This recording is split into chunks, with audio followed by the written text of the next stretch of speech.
मी राजेश. मला आजच्या तरुणाविषयी थोडं बोलायचं आहे. जीवन हे एकदाच मिळते. आपले आई वडील काबाड कष्ट करून आपले शिक्षण पूर्ण करतात.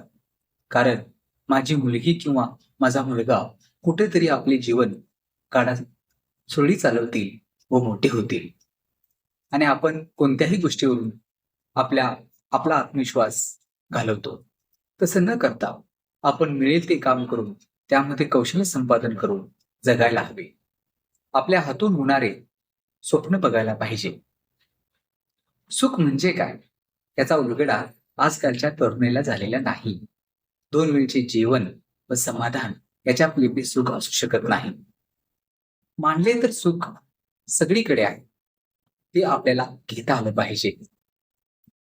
आपण आपल्या तरुण बुद्धीचा उपयोग करायला शिकलो नाही तर शिक्षण हा कलंक मानावा लागेल.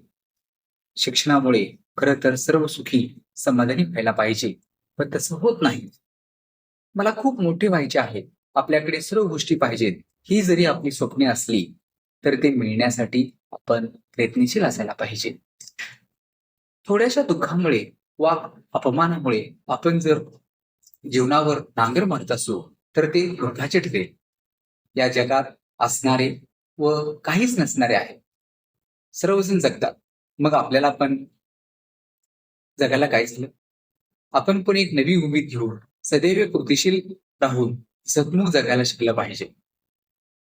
तरच आपल्या आई वडिलांची सर्व स्वप्ने पूर्ण होतील व ती सुखी समाधानी होतील.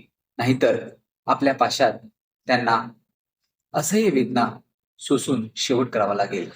आपण जर आपल्या लोकांसाठी उपयोगी पडलो नाही तर या जीवनाचे सार्थक शून्य आहे. धन्यवाद.